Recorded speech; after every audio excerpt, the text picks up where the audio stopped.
Hey, good morning, everybody. Welcome to Matt's Metal Show. We're doing it outside today. I fucked up my old computer, so you won't have all the fun intro and shit like that. But it's been a long fucking while since I've done a metal show. My hair's all fucked up. Don't care. Here to just talk about Rush. I want to talk about Rush. I've been seeing all the fucking videos from the first two shows at the Kia Forum there in LA.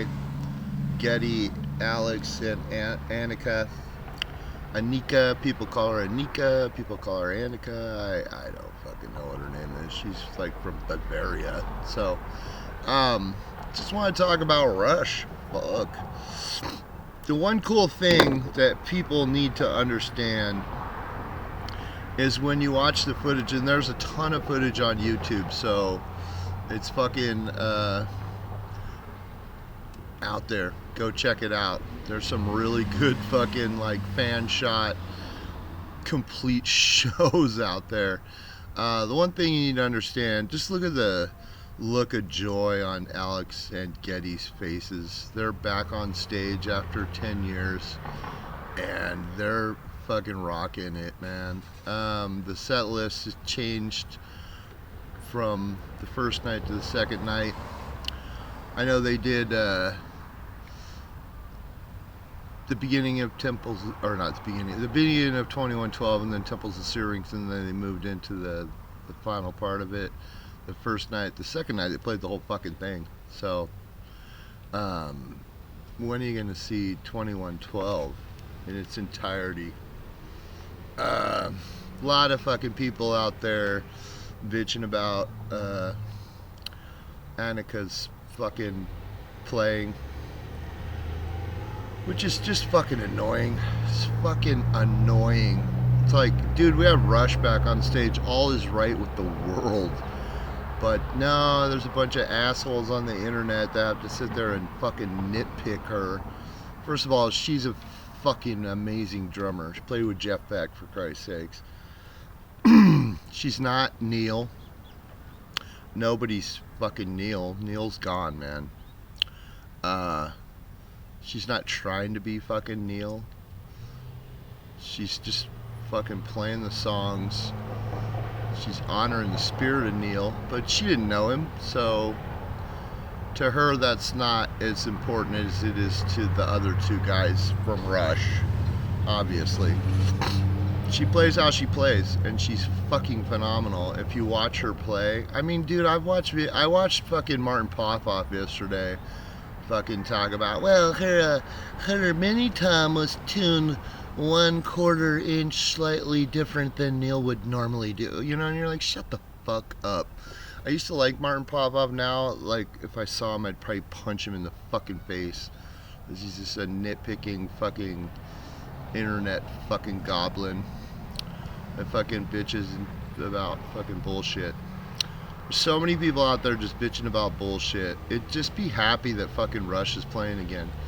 I mean, fuck, man. This is what we get.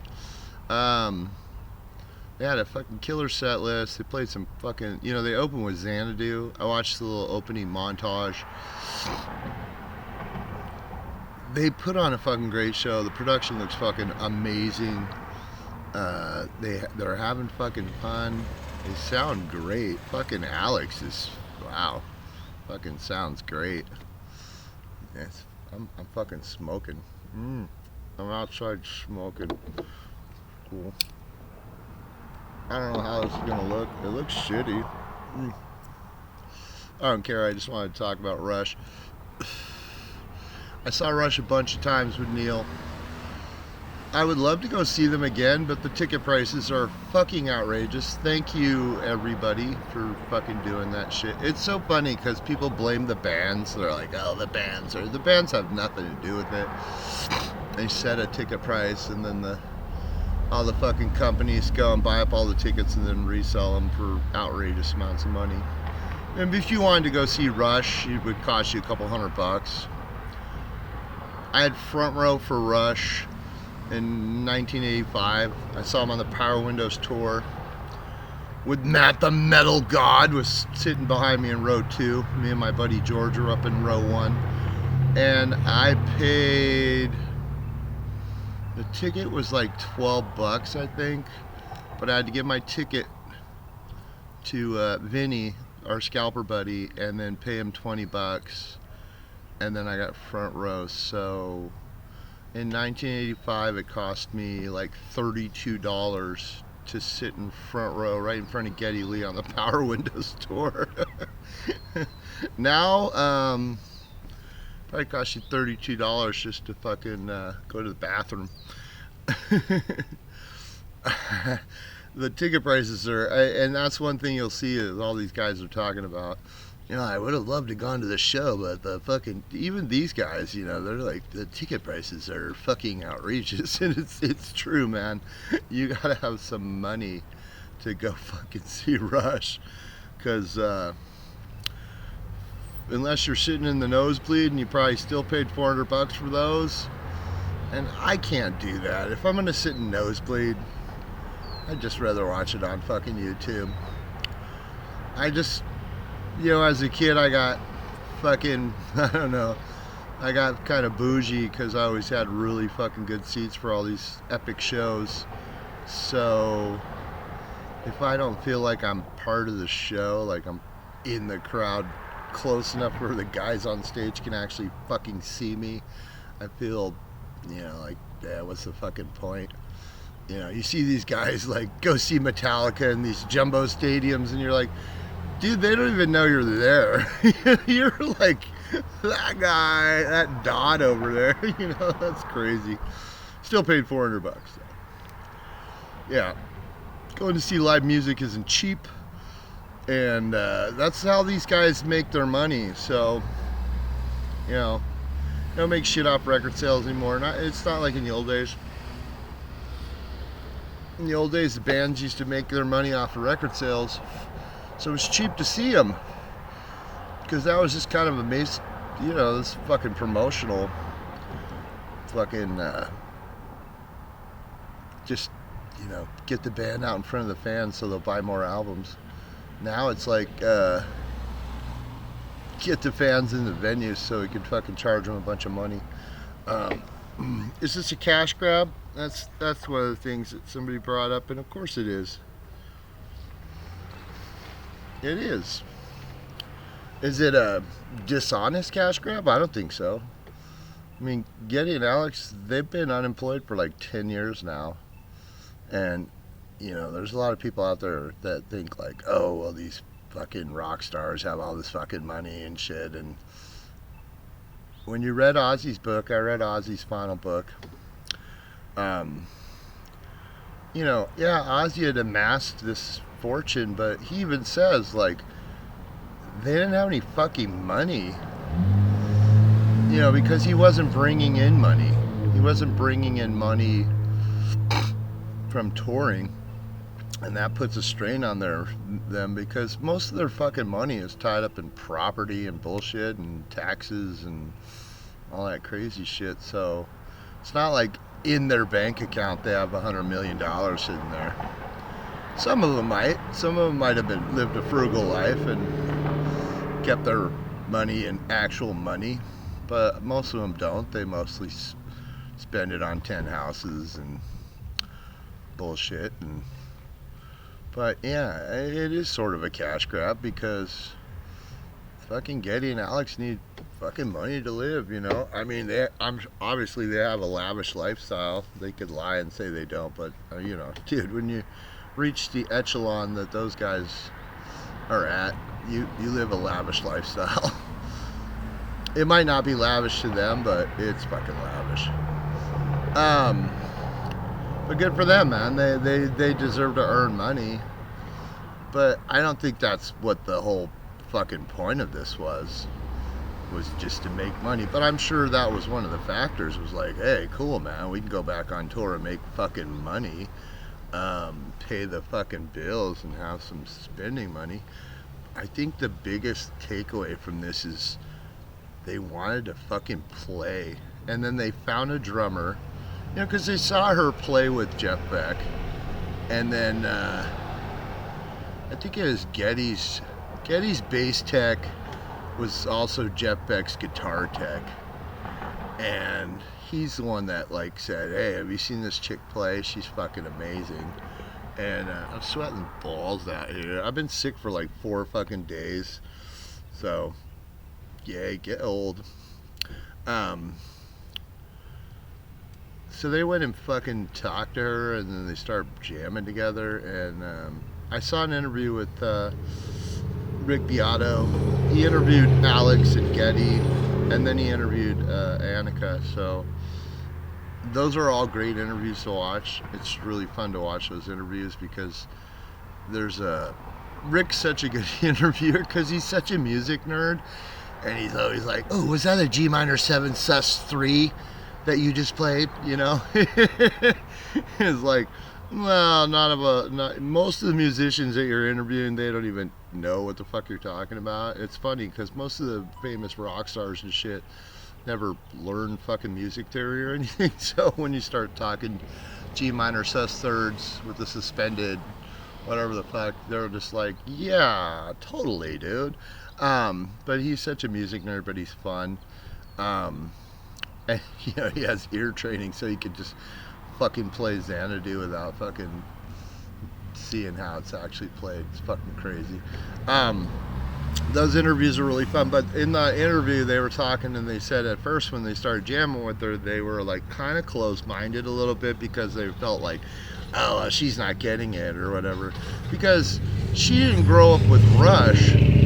She grew up in Bavaria, and she actually started drumming as like, you know, like in a brass band, you know, like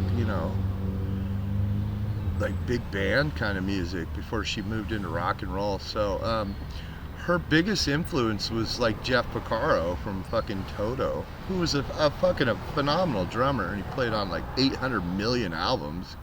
Him and Lukather were like the fucking studio musicians in the 70s and the 80s. So but yeah, she said like Jeff Porcaro was probably her biggest influence, but she wasn't really into Neil Peart. And so all these little fucking nitpickers and bullshitters are out there like, oh, she doesn't sound like Neil, exactly like Neil, you know, she should have hit that fill like a little, you know. It's like, dude, are you in Rush? Are you the drummer for Rush? No, you're not. So shut the fuck up, dude. God, if you go pay $4,000 to sit in the first 5 rows and you're nitpicking the fucking drum fills at a Rush show, like, you're a fucking retard anyway, so fuck you. The whole point is just to be happy that they're fucking playing again, and they're playing brilliantly, and they pulled out some pretty fun songs. I mean, they haven't pulled out like Necromancer or anything, but to play 2112 in its entirety, that was pretty important. Opening with Xanadu. I know they played, they haven't really played anything from Power Windows, which is one of Neil's stronger, lyrically stronger albums. He played some Grace Under Pressure. I just got, because I always lag on music, so I just got the fucking Power Windows 40th anniversary fucking super deluxe, and I've been listening to the fuck out of that. Just the remaster sounds amazing, but the Terry Brown mix, it's fucking pretty cool, man. Like Terry Brown, the original producer of their earlier albums, went in, and because that was the first album that he didn't produce. I think Signals was his final album that he produced with the guys, and then he actually went in and remixed it, and it kind of throws a little different subtleties into the music. It's pretty fucking cool. And then there's the live show from the Power Windows tour. They used to have the video. I used to play it on MTV all the time. I used to watch it, but this is like the full show, and it's really fucking cool. I really love that fucking album. A lot of people shit on the 80s Rush. It's too keyboardy again. He's not playing the bass, you know. But that was some of Neil's best fucking lyrics.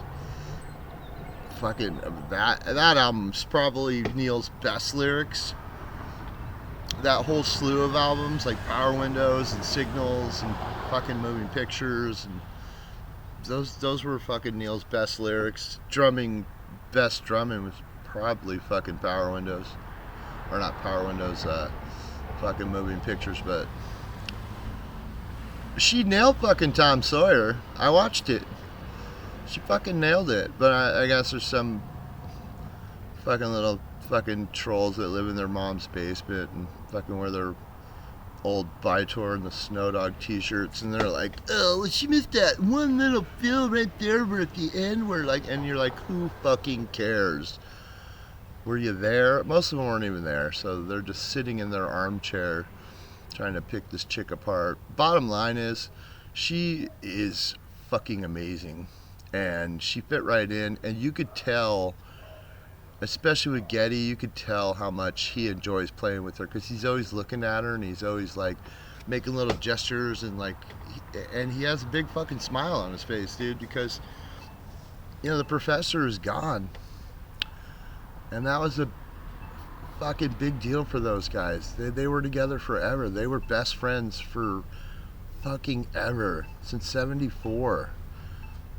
And when we lost him in 2020, that was a huge hit for those guys. And I can guarantee you that it went through their head that they're never gonna fucking play again. They're never gonna play those fucking iconic songs that they wrote, that they're fucking known for, and that they enjoy playing, that they were never gonna do that again. And this is a tribute to Neil. There's a lot of stuff in the show where they fucking have Neil talking and stuff, and so Neil's not forgotten. He will never be forgotten, obviously, because he wrote the fucking lyrics to the songs. And he's fucking Neil. But they aren't beating Neil, you know, to death. You know, like they're like, oh, this is all about Neil, because it's not all about Neil. I mean, they miss him, and we miss him. But this new chick, Annika, she's fucking great.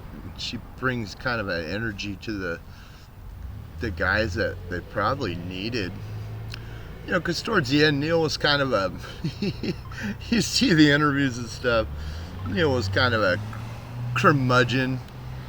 He was kind of a cranky old man. He was kind of like, you know, I'm going to go ride my motorcycle. I'm going to go smoke a cigarette, you know. I'm going to go read an Ayn Rand book.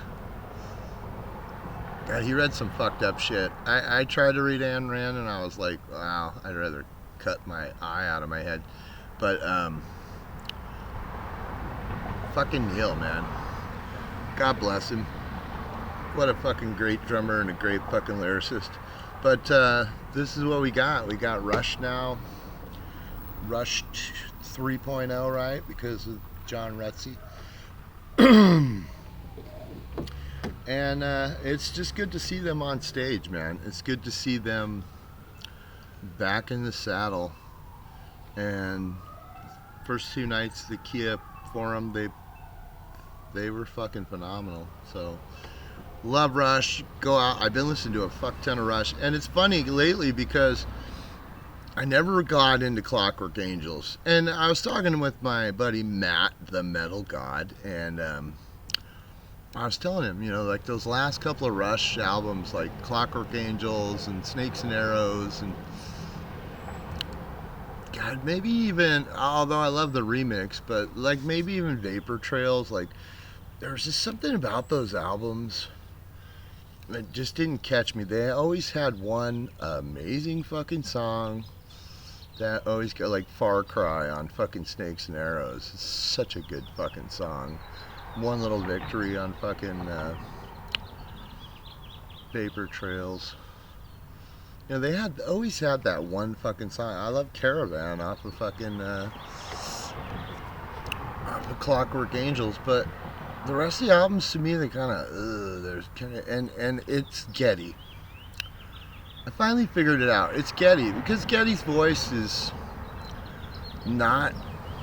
That's another thing people are talking shit. Well, you know, Geddy's voice, he's fucking old, dude. And I thought he did a fucking pretty kick-ass job. I mean, you try and sing fucking Temples of Syrinx when you're 60 something fucking years old. You know?